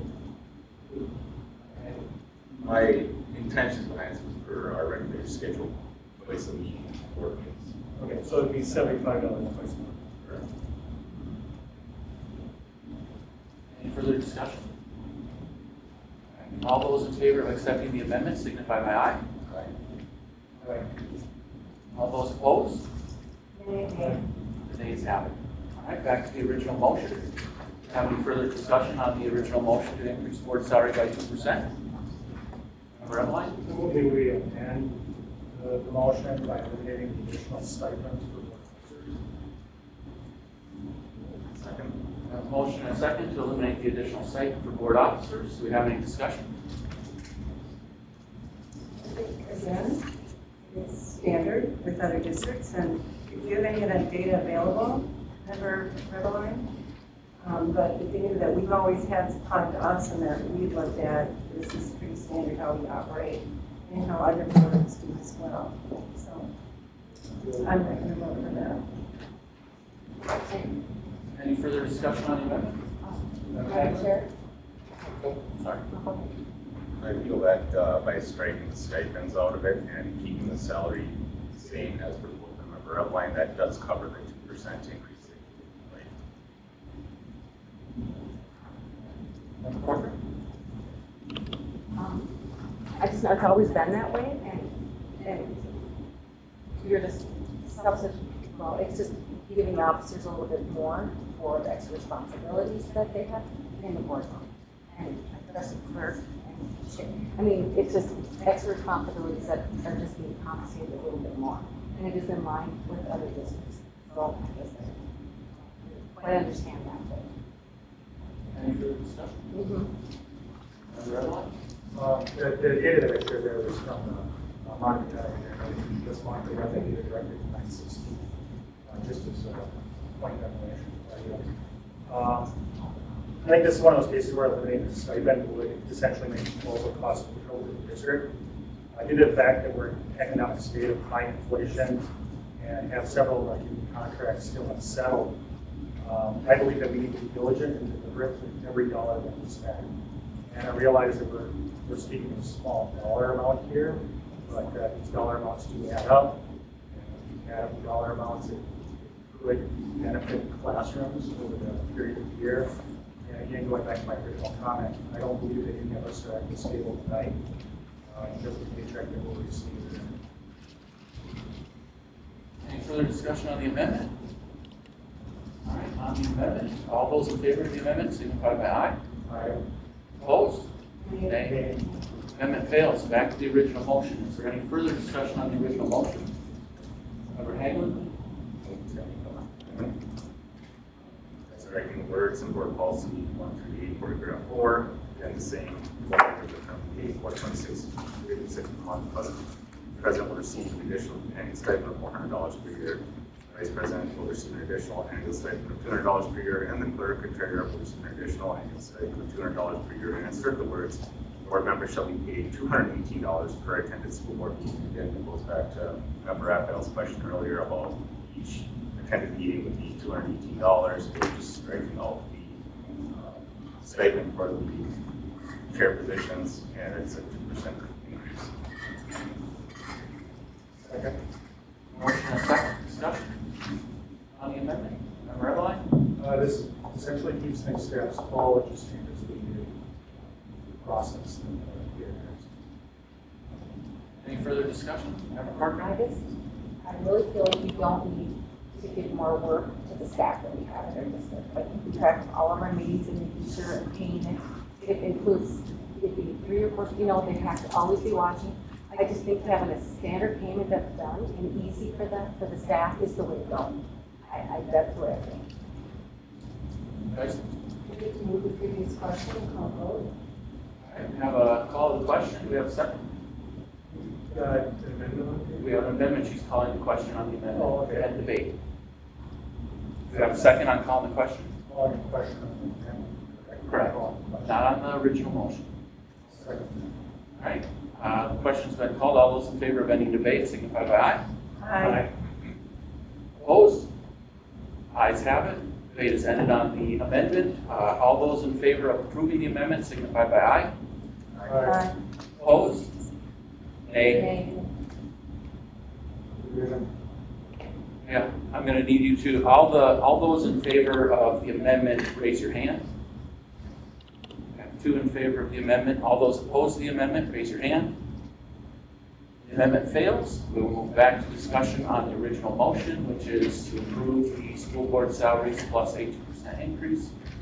Member Eberlein. Move to postpone the question until more information on certain district funding will result in the 2023 legislative session. Motion fails due to a lack of a second. Second. I already ruled. You were late. Point of order. Go ahead. Members should be given the opportunity to vote. I left more than enough time for him to have the opportunity to give a second. I paused and waited at least 15 to 20 seconds. All right, back to the original motion. Discussion on the original motion, Member Eberlein. Move to postpone the question indefinitely. Second. Motion and second to postpone the question indefinitely. Discussion. Yeah, that makes no sense to me. I mean, these Hold salaries. on, let's have order. Member Wakefield has the floor. When I first got on this board, and it was a long time ago, we had a board salary that was less than everybody else by a lot. And we worked slowly to get that up because this board is a respected position. And we, in this district, we need to respect salaries, respect people's work, and respect what they get paid. And when we try to nickel and dime these things, people want to nickel and dime the school board salary, what's next? Right? And that's my thing, is that the school board is a salary like any other, and it should be representative of the position, and we need to treat it with respect, same way we treat all these salaries and the people that do them with respect. That's my 2 cents on it, and so I like the inflationary increase. It shows that we're respectful of the amount. We've got it to a place where we want, but we're not going to let it fall behind like we did before. Further discussion? Member Wakefield, you said it wrong. I call for the vote and then. Question? Call for the question. Repeat the question. What's that? Repeat the motion. I couldn't hear you. We have any amendment? Well, she called for the question on the amendment. Do we have a second on calling the question for the amendment? Fails. Calling the question fails due to the lack of a second. Do we have any further discussion on the amendment? Hearing none, all those in favor of passing the amendment signify by aye. Aye. Those opposed, nay. Nay. Amendment fails. All right, back to the original motion. We're approving board salaries plus a 2% increase. Have any further discussion? Hearing none. All those in favor of accepting the board increase of 2% signify by aye. Aye. We'll call on it. Sure. Sure. Member Tyson votes aye. Member Christensen? Member Corcoran? Aye. Member Hazen? No. Member Peterson? Aye. Member Rayfield? Aye. And Member Beverline? Motion passes.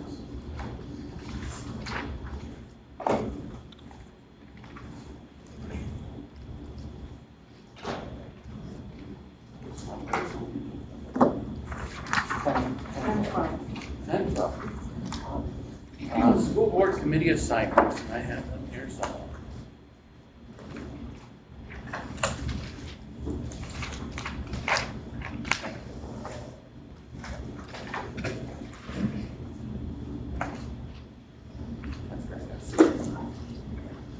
All right. Oh, this one's not closed. I had Troy type this one for me.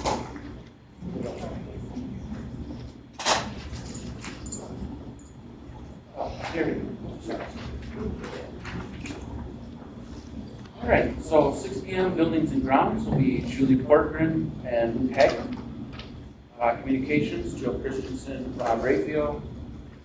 Curriculum, 6 PM, curriculum, instruction, and equity, Kurt Rebline and Rob Rayfield. 7 PM, finance, Julie Corcoran, Luke Haglund, and myself. 7 PM, policy, Kurt Rebline and Gail Tyson. 6 PM, staff welfare, Jill Christensen, Jeff Peterson, Gail Tyson, and I would accept the motion to approve those appointments. Second. I have a motion and a second to approve the appointments. Any discussion? Rebline? Excellent. Excellent. Thank you, Member Rebline. Any further discussion? Hearing none, all those in favor signify by aye. Aye. Motion passes. 13, school board building liaison assignments.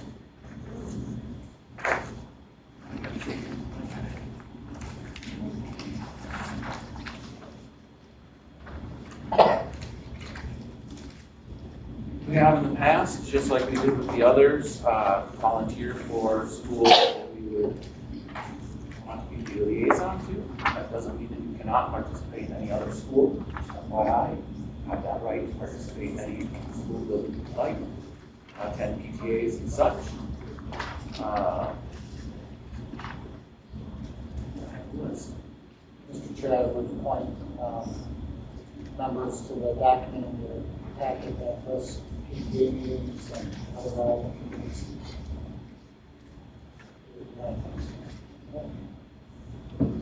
All right, so we'll start with Columbus Elementary. Member Rebline? Member Corcoran? All right. We will move to Forest Lake Elementary. Anyone? Member Tyson? Member Reagan? Okay. All right. We'll go to Forest View Elementary. They're together. Oh, yeah, they're together. Lina Lakes Elementary. Member Rayfield? Member Haglund? All right. Linwood Elementary. Member Rebline? Member Tyson? Okay. Scandia Elementary. Member Christensen? Yeah. Yeah, we can have as many as 3 on any one, but no more than 3 or we've got a quorum present. So, Scandia? All right. Member Haglund? Wyoming Elementary? Member Haglund? Member Corcoran? Community school? There's none? Perfect. It says none. I think there's no meetings. It's listed as here. Yeah. You can still be liaison, so if they want to reach out, you can be that person. All right. Education Center. Anyone? All right. The high school, I would like to be on that one. Member Rebline? We'd be missing middle school. I call it middle school. You know, it's not on there, but we'll add it to the bottom. Okay. All right. So myself and Member Rebline for the high school. Transportation office, I would take that one again. Myself and Member Corcoran. Staff program. Member Tyson. Member Rebline. All right. And then the Forest Lake Area Middle School. Member Christensen. Member Rebline. All right. That's okay. No, if you want to be on it, that's fine. Yes, ma'am. Okay. All right, with that, I would entertain a motion to accept the appointments as made.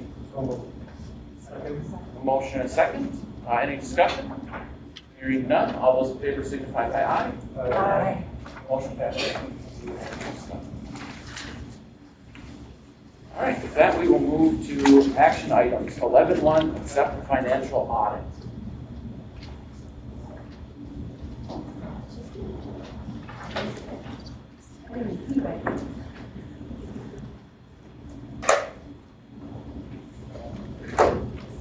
Good evening, members of the board. We're here tonight with, we're here tonight with Jackie Eagle from the MMKR Audit Firm, and she's going to present our FY FY22 audit information. And then at the end, if you have any questions, you can let us know. Thank you.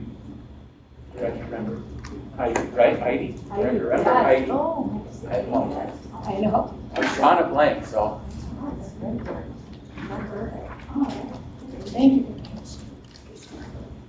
Good evening, and thank you for having me tonight. My name is Jackie Eagle, and I am the partner in charge of the audit. So I am here to present the audit results for the year ended June 30th, 2022. I did have an opportunity to meet with the finance committee meeting in December it was.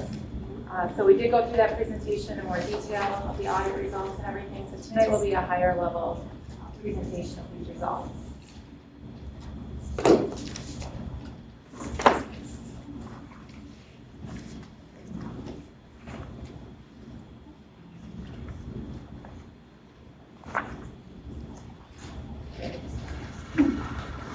All right, so the first slide here just is a summary of our role as auditors. So my role as auditors, I'm an independent auditor. I'm here to issue an opinion on the district's audits. If you are looking at the financial report for this year, you are going to notice that there was a new GAFI standard that was required to be implemented in the current year. It was GAFI 87 relating to a lease standard. So if you are looking at the report, you're going to see some changes there with this lease standard. It changed the way local governments are now reporting leases. For some of you that might be familiar, there's the term operating leases and capital leases. Now under governmental auditing standard, that is changing to either a lease or a finance purchase. And you are required now to show a lease asset and a lease liability on your financial report for those full accrual financial statements. In your regular fund statements, you're still making the payments between principal and interest. But that is a change you will see if you are looking through your reports. One other item to note that as auditors, we are engaged to issue an opinion on the district's schedule of expenditures of federal awards. So anytime you spend more than $750,000 in federal expenditures, there's a separate audit of these federal dollars considered is called a single audit. With the significant increase in all the pandemic-related funding throughout the entire state, the Minnesota Department of Education has extended that deadline through March 31st of 2023. There's just a lot more time going into all these federal audits. The federal government is requiring a lot more testing. So that is one thing you're not seeing in your report tonight, but we are hoping throughout the month of January that we will have it issued. So for your district, all the testing is completed. It just now has to go through a quality control process at our office before we can issue the opinions. The other item that we do as part of our audit, we do review the internal controls and the compliance over the financial statement audit, and also with Minnesota state laws and regulations. So each year, the Office of the State Auditor releases what's known as the Legal Compliance Manual. And within that manual, there's specific statutes that as auditors we're required to test for. And that can change from year to year. It's the information that the OSA releases. Moving on to this next slide, it summarizes the results of the audit. Overall, you're going to see it was a great audit. We issued an unmodified or a clean opinion on the district's basic financial statement. For our reviews over the internal control and compliance over that financial statement audit, we had no material weaknesses to report and no government auditing standard findings. And for that opinion over that Minnesota legal compliance testing, we had no issues of a non-compliance to report in the current year as well. So overall, all clean audit opinions for the 22 audit year.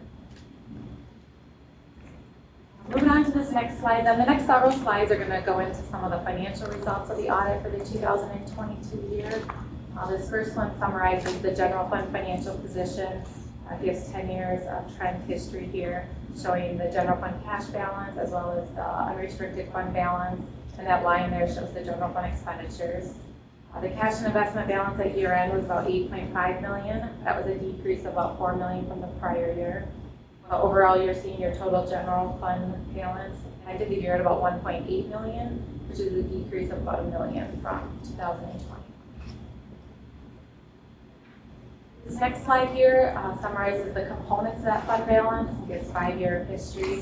So when you're looking at that fund balance in your general fund specifically, there's the various components, the non-spendable fund balance, further broken down into restricted fund balance, what's assigned and unassigned. So for the 2022 year, that total fund balance is about $1.8 million. When you're looking at that non-spendable line, there's about $125,000 at year end that's non-spendable. That is tied up in prepaid items, so items at year end that the district has already prepaid for 2023. When you're looking at that restricted fund balance line, that shows a deficit of about $2 million. A majority of that is a deficit in the long-term facilities maintenance restricted fund balance, and that is due to the timing of projects. So there's some projects that start prior to year end, but you don't get the levy authority until FY23. So eventually that turns around. So it's the timing of when your projects are starting compared to the levy authority. At year end, there's about $250,000 in assigned fund balance. Those are dollars that are assigned for future severance payments.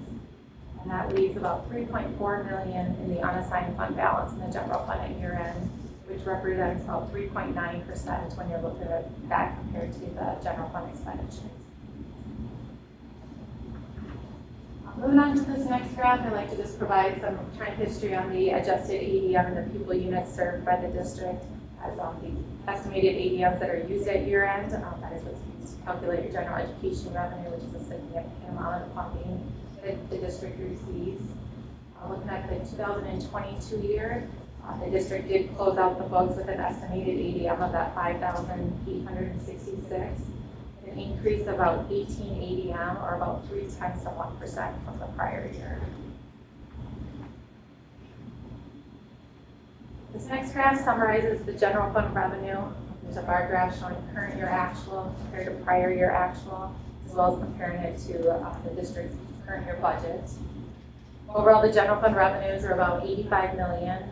That's about $3.9 million over the final budget, and about $4.7 million more than the prior year. If you're looking at that graph there, some of the budget variances, looking current year actual to budget. Your state sources were over budget, mainly in the special education area. You're seeing your federal sources are about $1.5 million over budget. A lot of that was related to the COVID-related funding, the grants that the district received, and just more were recognized in the current year compared to what was initially budgeted.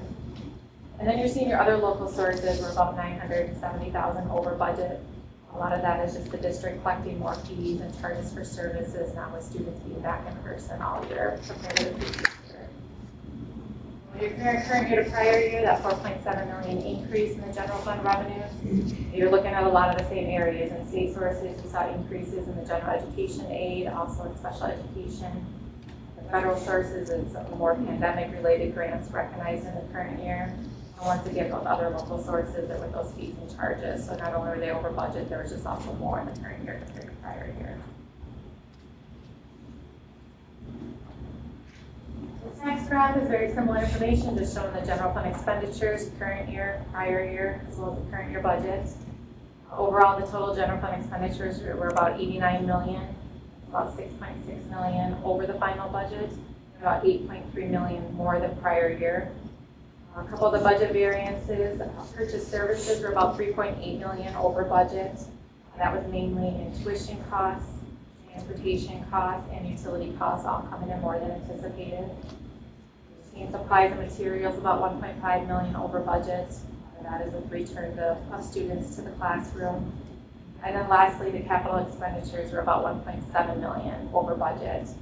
A lot of that is due to the new lease standard that was implemented in the current year. Now, anytime you issue any new leases for buses, that has to actually run through as a capital expenditure and through your books. But then there's an offsetting other financing source, so it nets to zero, but it's how it's presented in your financial statements. Current year to prior year, you're seeing your capital expenditures increase. Once again, that's due to that new lease standard, as well as the timing of projects going on from one year to the next within the general fund. The next slide I have here then summarizes a couple of the other governmental funds of the district. Specifically, this shows the activity for the past 5 years of the Food Service Special Revenue Fund and that Community Service Special Revenue Fund. Looking at the Food Service Fund, had a good year this year. You saw your equity increase about $1.1 million. That was compared to a planned increase in the budget of about $200,000. When you're looking current year to prior year, you're going to see some significant increases and variances if you're comparing the two. A lot of that is due to those changes in programming within food nutrition programs at local governments this year. as well as, with students being back in person, operating under that summer seamless program. All students were eating for free, so being back in person, you're serving more meals, there's higher reimbursement rates coming from the federal government, so you're seeing that increase there. And in the year at about 1.1 million in fund balance. And the community service fund also had a positive year. We saw the equity increase in that fund of just under 350,000. That's compared to a budgeted increase of about 32,000. The revenues were over budget, mainly in the federal sources and also in the tuition and fees, more programming than anticipated, which also resulted in the purchase services being over budget. But overall, ended the year just under 1.3 million in fund balance at year end. And the last slide I have here is a summary of that district-wide statement of net position. So in governmental financial statements, you have your fund financial statements. There's a second reporting layer, which we call the entity-wide financial statements, where you roll up all your fund statements, and these full accrual statements now include all the capital asset activity, any long-term liabilities, any bonds, pensions, OPEB liabilities of the district, and it gives one snapshot at year end. So if you're looking at that table there, the top part of the table shows that fund balance with all the various adjustments for capital assets and long-term liabilities to get to your net position. The bottom part of that table shows what we call the component of net position, the net position that's restricted or unrestricted. So at year end, looking at that entity-wide snapshot, we saw an increase of about 5 million from the prior year. If you're looking at the bottom half of that table, point out a couple of the changes there. That net investment in capital assets increased about 3.2 million.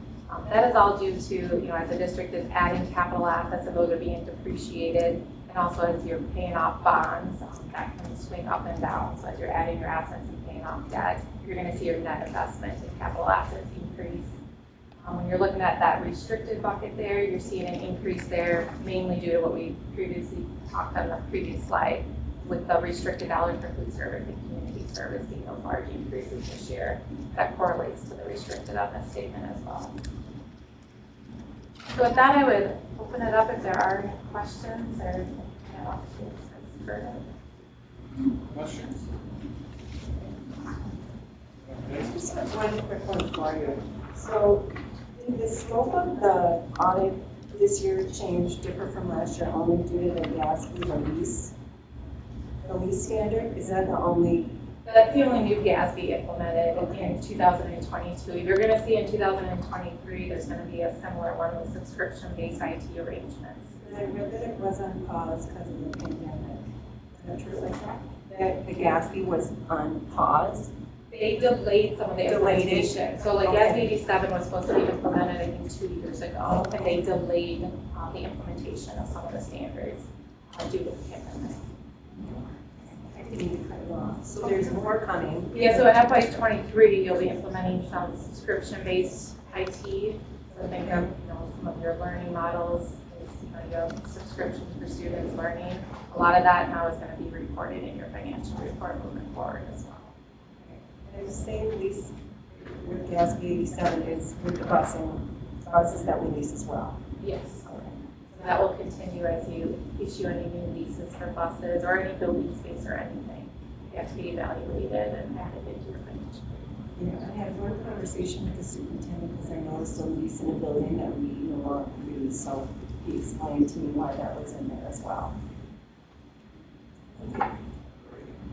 Yeah, I mean, for our listeners, can you explain, we have issued an unmodified opinion on district basic financial statements. In plain language. Yeah, so I always kind of use the term clean, so an unmodified is a clean opinion. No issues with they're fairly stated and presented government auditing standards. Yeah, and I think it's important for our public that's listening to understand that the way we handle their money is transparent, but very organized, follows all the rules, and it really feels like this finding is showing that we've done a very good job with that. And so especially like to thank our financial staff for making that happen. I know it's a big job and I really appreciate it. Further discussion? Oh, I was just gonna say, and for people listening to all the amazing, how many audits there really are, how many pieces and how many days, weeks, schedules and all that go into that. And it's like, as it changes, how that affects so much too, and extra work and reclassification for the new ones coming. And that's something else to get ready for next year. So Christine and her team did a phenomenal job, and with changing in staff too, and different changes within the organization made it even more challenging. But we worked with you guys for many years, and I'm glad we have consistency with your company, and how you're always, because you already know kind of how things work, and it just makes it a little easier and a little cleaner. And I think it's just a good working relationship. So thank you for all your time and energy put into the audit. And I just don't think people realize how long it takes and how much is really part of an audit, unless you go through it. So thank you. I want to thank Director Renberg, Heidi, and her team as well. I know it's a lot of work and it's a lot of extra work to go through the audit process. And I want to thank you, Jackie, for all your work and the conversations we had. And I appreciate you being here in person. It's nice to see folks again. So,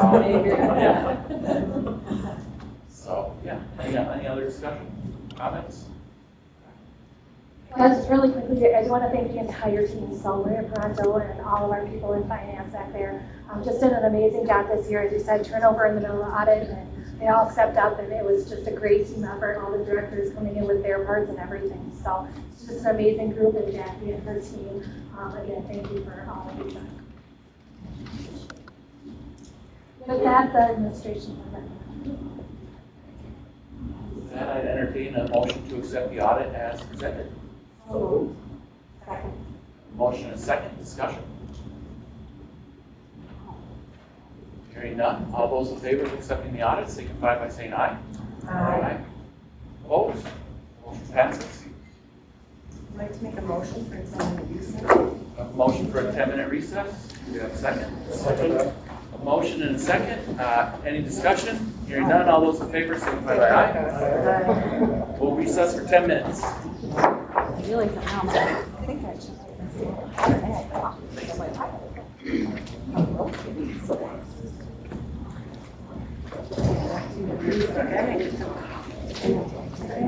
Yeah,